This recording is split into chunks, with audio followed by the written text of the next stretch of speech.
Números capítulo 19, versículos de 1 a 22, disse também o Senhor a Moisés e a Arão: esta é uma exigência da lei que o Senhor ordenou: mande os israelitas trazerem uma novilha vermelha, sem defeito e sem mancha, sobre a qual nunca tenha sido colocada uma canga. Vocês a darão ao sacerdote Eleazar, ela será levada para fora do acampamento e sacrificada na presença dele. Então o sacerdote Eleazar pegará um pouco do sangue com o dedo e o aspergirá 7 vezes, na direção da entrada da tenda do encontro. Na presença dele a novilha será queimada, o couro, a carne, o sangue e o excremento. O sacerdote apanhará um pedaço de madeira de cedro, hisopo e lã vermelha, e os atirará ao fogo que estiver queimando a novilha. Depois disso o sacerdote lavará as suas roupas e se banhará com água.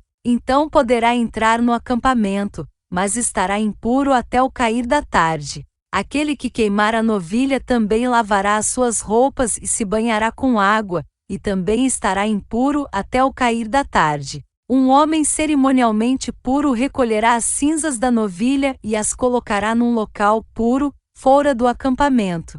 Serão guardadas pela comunidade de Israel para uso na água da purificação, para a purificação de pecados. Aquele que recolher as cinzas da novilha também lavará as suas roupas, e ficará impuro até o cair da tarde. Este é um decreto perpétuo, tanto para os israelitas como para os estrangeiros residentes. Quem tocar num cadáver humano ficará impuro durante 7 dias. Deverá purificar-se com essa água no 3º e no 7º dia, então estará puro. Mas se não se purificar no 3º e no 7º dia, não estará puro. Quem tocar num cadáver humano e não se purificar, contamina o tabernáculo do Senhor e será eliminado de Israel. Ficará impuro porque a água da purificação não foi derramada sobre ele, sua impureza permanece sobre ele. Esta é a lei que se aplica quando alguém morre numa tenda.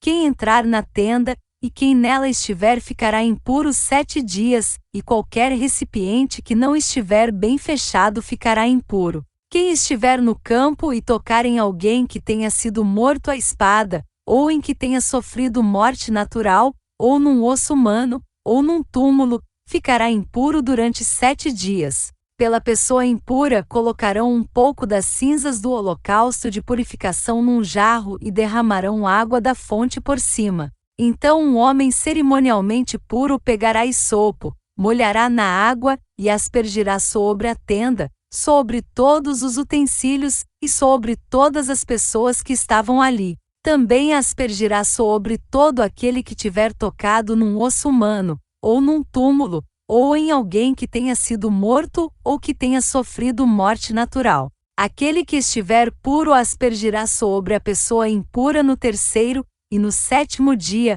e no 7º dia deverá purificá-la. Aquele que estiver sendo purificado lavará as suas roupas e se banhará com água, e naquela tarde estará puro. Mas se aquele que estiver impuro não se purificar, será eliminado da assembleia, pois contaminou o santuário do Senhor. A água da purificação não foi aspergida sobre ele, e ele está impuro. Este é um decreto perpétuo para eles. O homem que aspergir a água da purificação também lavará as suas roupas, e todo aquele que tocar na água da purificação ficará impuro, até o cair da tarde. Qualquer coisa na qual alguém que estiver impuro tocar se tornará impura, e qualquer pessoa que nela tocar ficará impura até o cair da tarde. Fim do capítulo 19.